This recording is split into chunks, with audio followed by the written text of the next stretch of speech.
Hello and welcome. My name is Shimona, and today I'm bringing you Diablo 4, a build guide slash showcase.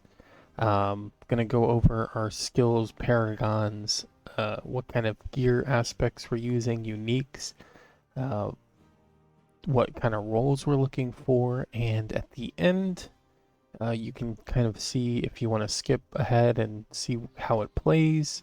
I'm going to show you two different dungeon runs. One dungeon is going to be a high level dungeon. It's going to be a nightmare sigil, I think 34, 35. Basically, mobs are like 9 levels above me. And the other one, I'll show you how I run Champion's Demise. So I think this build is very strong. I have some friends who are playing, and I tried to do a quick search, and I didn't see anybody kind of doing the build how I do it. So basically, we're playing Flurry. We are doing a combo point, cutthroat slash marksman puncture with poison imbuement, shadow imbuement, and shadow step, shadow clone. So it is a very defensive focused build, not glass cannon at all. Um, and I think it shows it because when I run that dungeon, the mobs are like 9 levels higher than me, and I am just face tanking everything without having to worry, and the damage is good.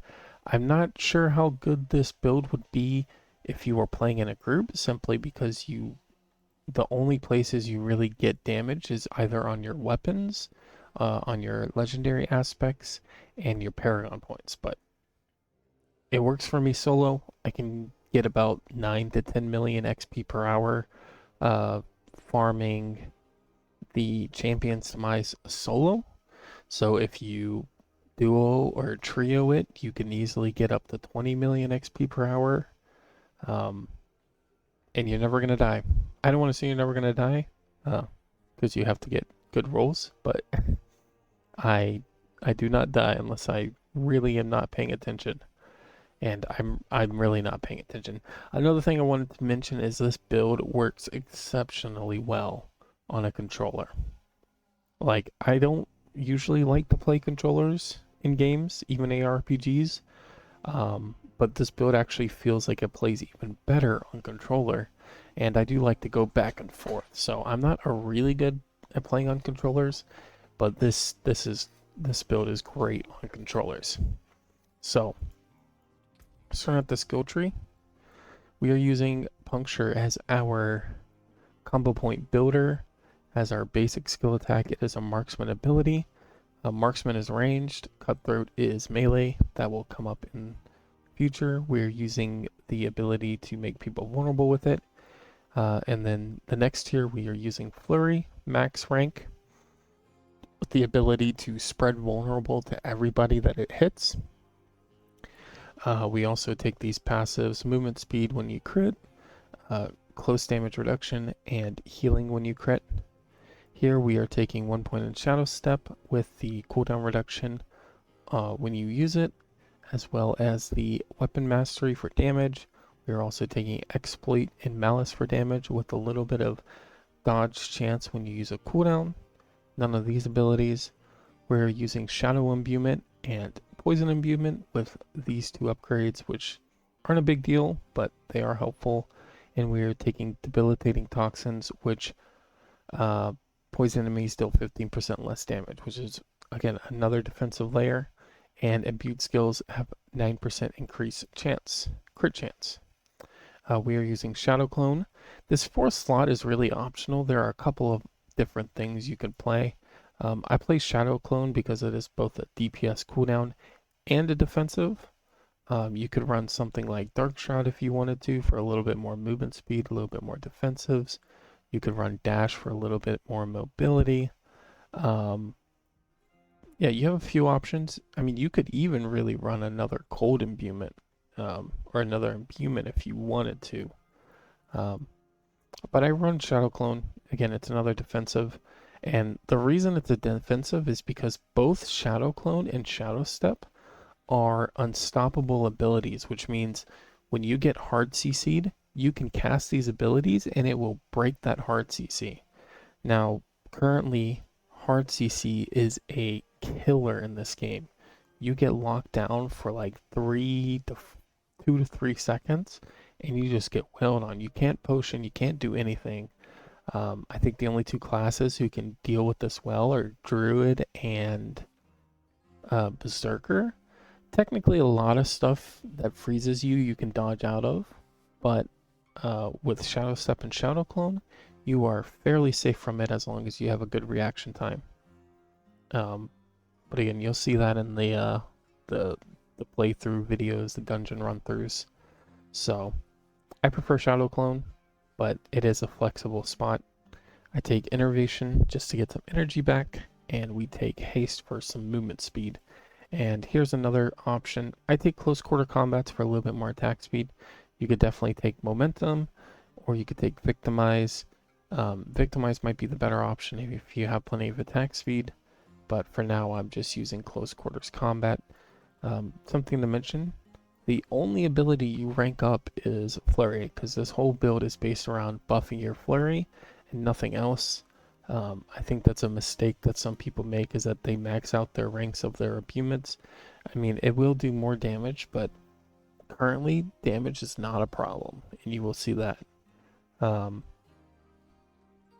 Yeah, this is more of a tank focus build. AoE, I think it's great, but Paragons I'm not going to go too much into. Here you're getting a lot of damage, so here we go for Prime. You'll see percent damage, percent damage, percent damage, yada yada yada. You can kind of pause here and copy it if you want. You can read through and see what I'm picking up.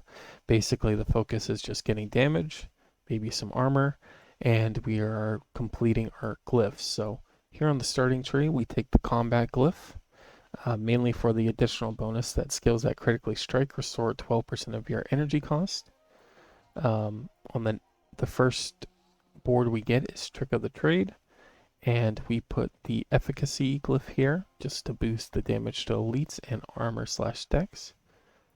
The next tree is the Eldritch Bounty, in which we put the closer glyph, which while wielding a melee weapon you take 10% reduced damage, which is very good. And we actually work our way down here. I'm not too sure about this at the moment. I'm not too sure if imbued skill damage, how it exactly works, but there is a good clarification to make. There is a difference between imbued skill damage and imbuement skill damage.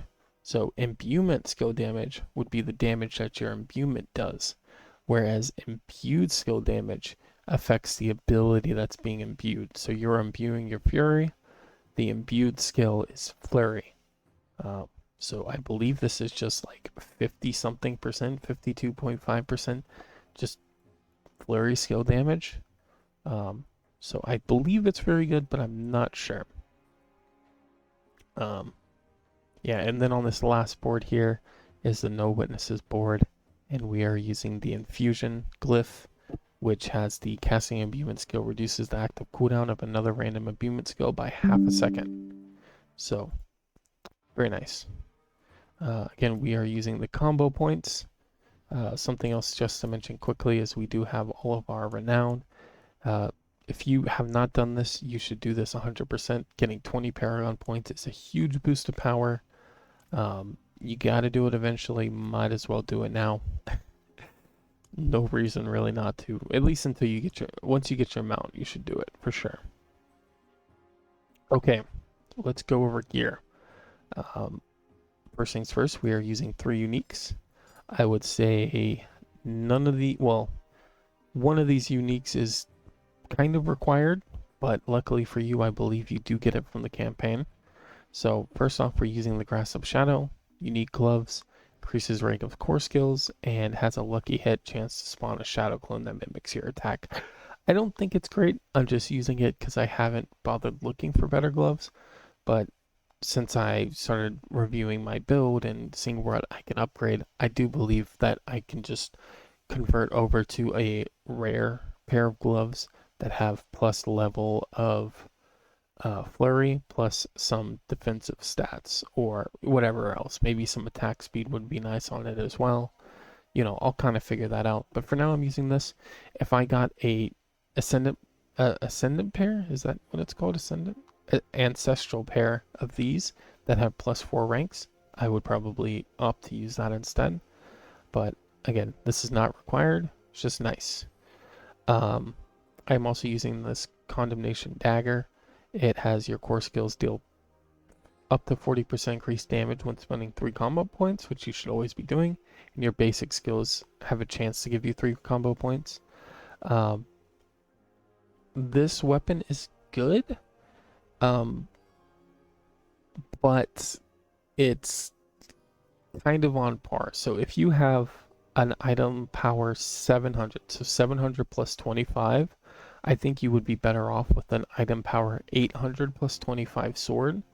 But I do believe if you have a 725 plus 25 item power condemnation, that'll probably be better than any kind of just sword you can get. So I think as long as it's above base 725, I believe it is worth using. Unless you have a really good rolled sword, but you'll kind of have to play around with that yourself. It is a nice one, definitely not required, but if you get it, it's a good upgrade. This ring is the ring that is almost required. I do believe you get it as a reward from the campaign, so hopefully you didn't get rid of it. If a core skill hits 5 or more enemies, 30% of the resource cost is refunded, which is very nice. Basically, you don't have to worry about energy. And it also pairs good with this legendary ability. Skills deal up to 20% increased damage on your available primary resource when cast. So if you're at full primary resource, you just do 20% more damage. And this one I would recommend you put on your necklace. Unfortunately right now this skill is, or this aspect is bugged. So I'm just using a different aspect on my necklace. But once this gets fixed and does what it says it does, it'll be going on my necklace. And I will just be getting rid of the one on my necklace. On my crossbow, I have Flurry. Damages enemies in a circle around you and deals up to 30% increased damage. I think this is potentially the best one you can have on your crossbow. Your crossbow doubles the aspect's power, and the amulet does 50% more. So this one you should have on your crossbow, and you should have the resource one on your amulet, and then make sure you have Mother's Embrace. On your other ring, I take the attacking enemies with the basic skill increases the damage of your next core skill by 9%. Up to 30%. So since you have to attack 3 times, that means you're going to do 20% more damage for each of your core skills you cast, which is great. On my dagger, I just have basic skills gain 25% attack speed, which is great. Just increases how fast you build up combo points. On my boots, I have Shadow Step, has an additional charge. Again, like I said, Shadow Step, Shadow Clone have Unstoppable. They're your way to break out of CC. They're your way to move around quickly. Having 2 charges just gives you a lot of quality of life. Definitely worth. And these legs, again, are quality of life. When you hit an enemy, you gain a barrier shield. This is great. Just hop in the middle of a pack, burn them down. The shield just helps you survive. This barrier absorbing and Shadow Step are both rare, unique aspects. Or not unique. Rare, legendary aspects. So if you ever find them, make sure you save them. Yeah, they're rare. On the chest piece, we have damaging a vulnerable enemy with the core skill has a chance to drop a healing pot. This is definitely flexible. I just have this from leveling, but I definitely don't need it anymore. And basic skills grant 20% damage reduction on the helmet. So basically just a flat 20% DR at all times. As for gems on gear, I just run percent max life on gear, flat armor on jewelry, and critical strike damage to vulnerable enemies on the weapons. If you didn't watch, Crypt just released a pretty good video about how resistances are completely useless, so just stack armor. So that's why we're using armor and not bothering with any resistances. As for our gear, I'm just going to go through each piece. Basically, what we are looking for is max life, any sort of damage reduction, maybe a little bit of dodge chance, percent max armor, and cooldown reduction. There are a few other things here and there, but you're kind of just trying to be tanky. I was stacking decks at one point, which is why a lot of these just have flat decks. But I do believe, especially on the weapons, I will be wanting to look for all stats. Because if we go back to the Paragon board here, you can see some of these require a flat amount of stats. Like we have this 350 strength to give us another 15% imbued skill damage. But if we go to this next board, you see we're about 70 ent off of getting another 10% damage, another 25% damage here. And strength here is another 4% max life. So I do believe getting some all stats would be more optimal than just stacking flat decks. So yeah, anywhere you see decks, I think I should be having all stats instead. So on the helmet here, we have basic skill attack speed, max life, cooldown reduction, dex. On the chest piece, total percent armor, flat life, flat strength, percent imbued skill damage. On the legs, we have percent dodge chance, percent damage reduction on close enemies, flat max life, damage reduction on injured enemies. On the boots, we have flat dex, movement speed, dodge chance, and percent damage while injured. On the amulet, we have cooldown reduction, movement speed, damage reduction while injured, and damage reduction while from close enemies. I'm not counting the uniques just because their stats are always the same. On the ring, we have flat life, crit strike chance, and vulnerable damage. And our sword kind of sucks. Just haven't gotten a better one, unfortunately. And your crossbow is going to be your biggest stack set with the implicit vulnerable damage, damage to close enemies, core skill damage, and I got critical strike damage with imbued. But if you could get another vulnerable damage on there, or something, and again, you want all stats, not decks. So, yeah, check out the dungeons I do, and yeah, you can see this build is pretty good. I like it a lot. Um, yeah, let me know if you have any questions. I think that kind of covers everything. Sorry I'm doing it so quick. I've tried to record this 2 times. For first time I was just didn't feel like I covered everything too well, and the second time I had something blocking my screen like an idiot. Taking a look at our stats here, I don't think offensive matters too much, but I'll just leave it for a second. So if you care, you can take a look at all the percentages I have. Getting down to defensives, we have 8,800 life, which is great. 6,405 armor, and you can see the breakdown on the left. 14.6% dodge chance with 12.6% against close enemies, and we have another 12% from our abilities or our skills. So we have pretty much a 40% dodge chance. We also have damage reduction from close at 42%, damage reduction while injured at 78%. This is when you're below 35% life. We'll also have a 20% damage reduction from our legendary on here. And I'm looking to get more just flat damage reduction. So damage reduction is very good. We also have a base 154% movement speed. We have a 22.6% cooldown reduction with a 5% imbuement cooldown reduction. I want to get my total cooldown reduction between the two of these between like 35 or 40%. I think would be perfect. So there's never any downtime. And yeah, I like this build a lot. I think it's great. I'm very much hoping they don't gut it like they did my other build, because I don't know what I would do if they gutted this, just because it took me a long time to kind of, I guess, theory craft this build on the fly. There were a couple of other things I tried. I tried to do some kind of like stun stuff and whatever, but it didn't make any sense. It feels like you have to have Shadow Step. It feels like you have to have Shadow Clone just not to die. It feels like you have to either have Poison or Shadow, but the cooldowns are so long that, I mean, it feels like you kind of have to have both, or you have to do some kind of traps. I mean, it doesn't feel like you have a lot of variety. At least when you're pushing these harder dungeons. I mean, if you're just playing casual, doing whatever, just farming champions' demise, you can kind of do whatever you want. But I'm kind of building this, getting used to this playstyle, and focusing on this build because I want to use this build to push those higher nightmare dungeons, as I've showed you. I can fight stuff.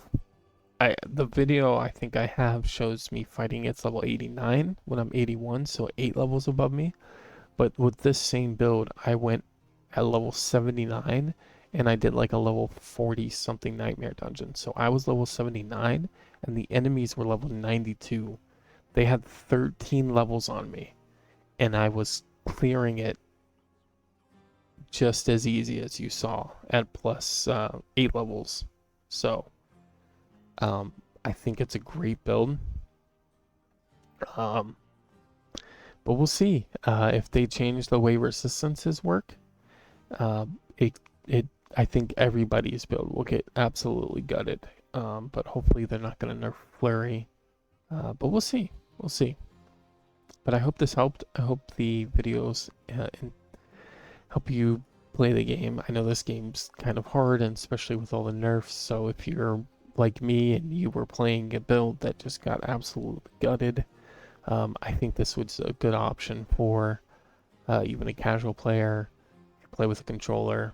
It's great. I mean, it's focused around survivability, and you just kill stuff anyways. Big explosions.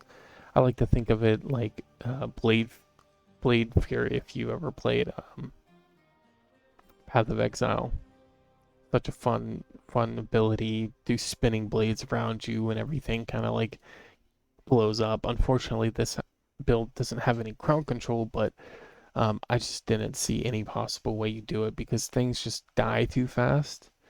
Maybe if you're playing in a 4-man, you might be able to work in some crowd control, but when you're playing by yourself or duo, I mean, you just kill stuff so fast, it doesn't make sense to crowd control them. Because by the time you get crowd control off, it lasts for like 1 or 2 seconds, and I don't know. But hope this helped. Let me know if you have any questions. Best of luck. But I want to show you me doing a tier 35 dungeon. I had a higher one, but I ran it earlier. So this is the only one I have right now. But I think this will be a good showcase now. So let's get going. What do we got? Activate the gate controls. Okay, this is an easy one.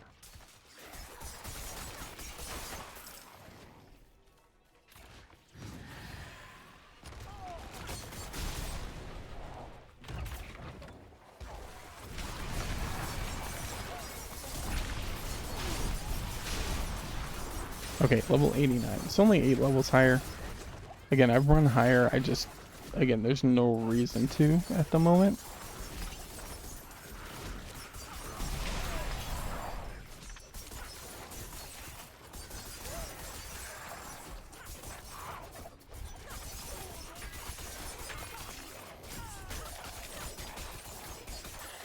Oh, another thing I forgot to mention is this build plays very well on controller. Normally don't like playing games on controller. I mean, definitely not shooters, but sometimes ARPGs, like, it just doesn't work well on controller. But this build specifically, I would argue, is even better on controller. And again, I'm not a controller player, so it's not like, oh, I just prefer to play controller. I like never play controller. Oh, I accidentally picked it up. Oh well. Like, I think the only game I played controller on is like Fallout 4. The only thing that sucks is like picking up loot.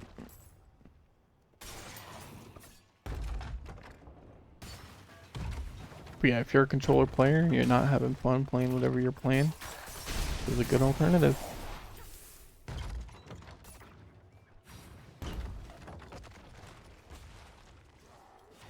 Here will be a good example. And I'm gonna pop my shadow clone.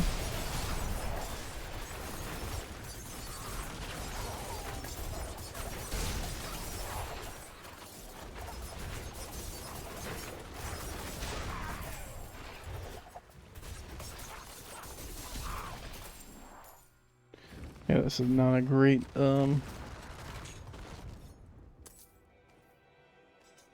Not a great dungeon to showcase because of all the range, but we're making it work. You can see.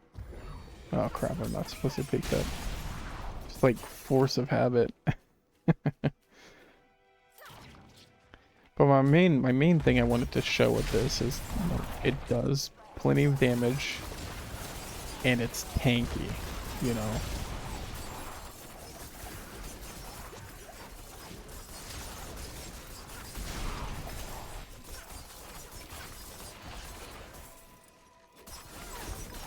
You also can see not really having any ooh, that was a big hit.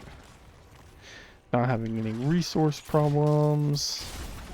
So we would just be doing another like 30% increased damage. Alright, don't make me kill everything. I hate kill everything. That's the only problem with this build is like running around and just hunting down like single mobs is not great.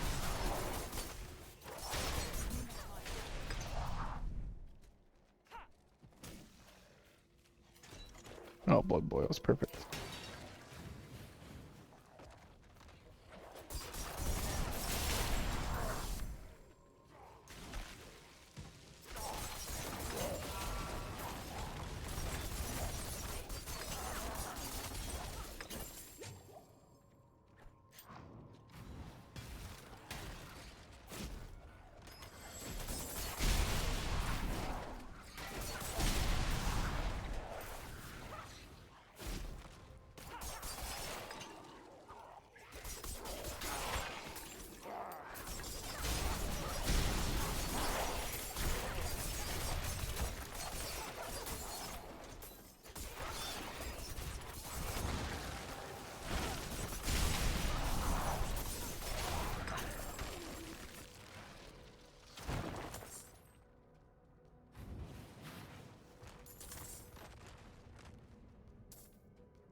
So as you can see, I'm kind of not really paying attention, just tanking stuff. Not a big deal.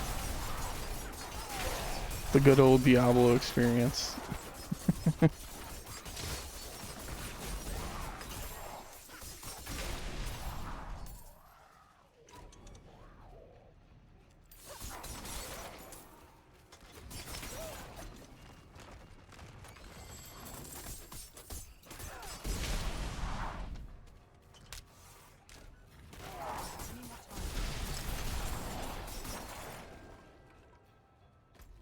For where are these fucking boils?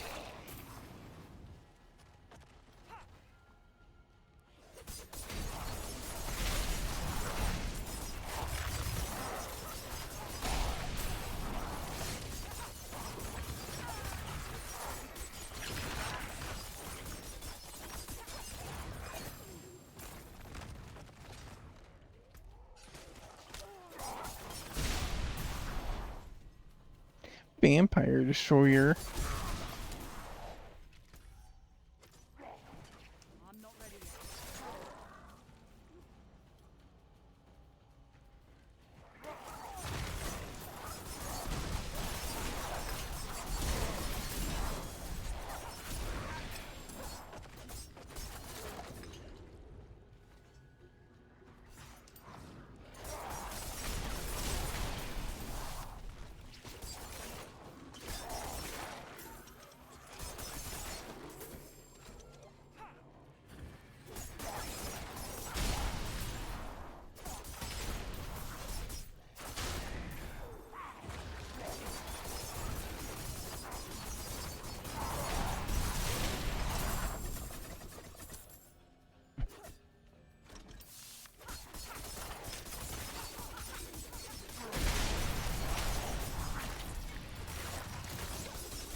Alright, there you go.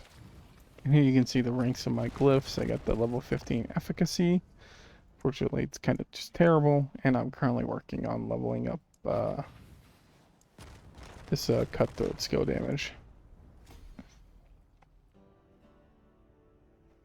So as you can see, like against level 89 mobs 8 levels higher than I am, there's like no fear of death. But we'll run the live split. Maybe I should have ran that for the other one, but not a big deal.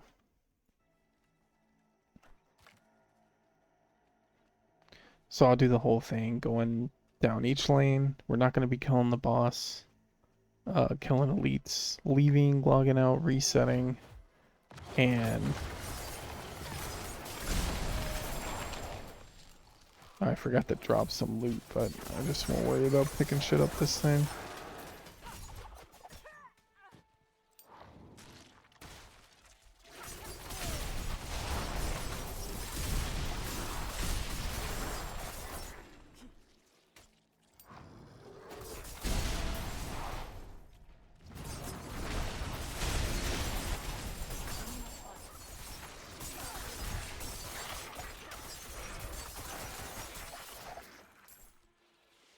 Golly, bro.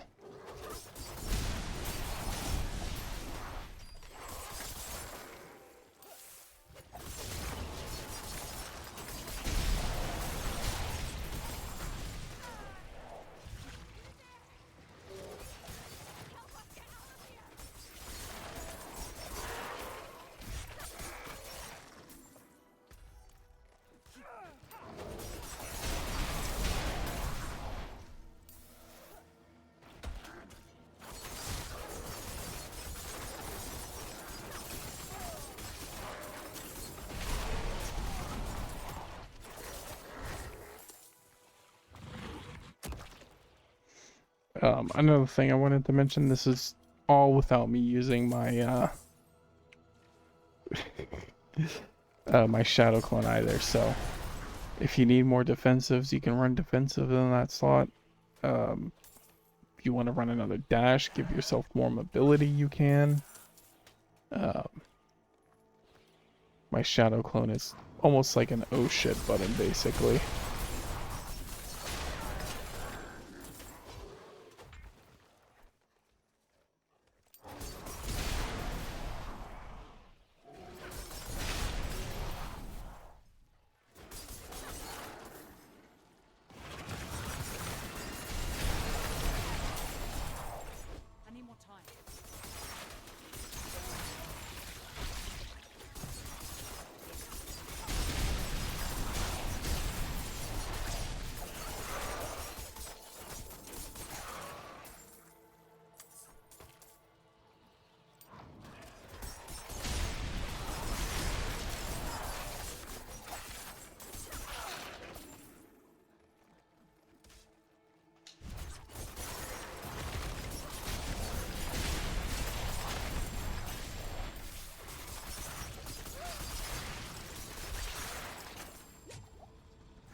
So it actually might be pretty quick because I'm not picking up any loot. Usually I pick up loot.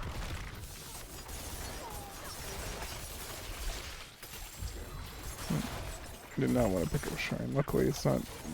it's a crit shrine. It's pretty good.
think there's one more pack over here.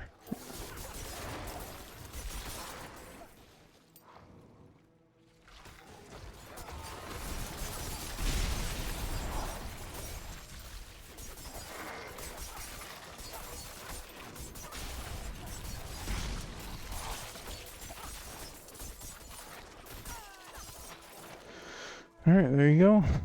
Leave dungeon.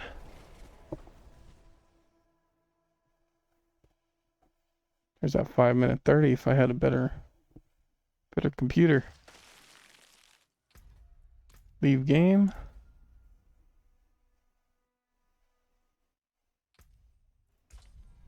Log in.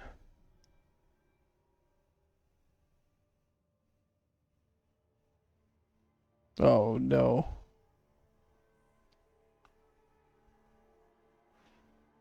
Wonder if my load times are long because of the OBS. Usually it's not that long. And then re-enter. So there you go.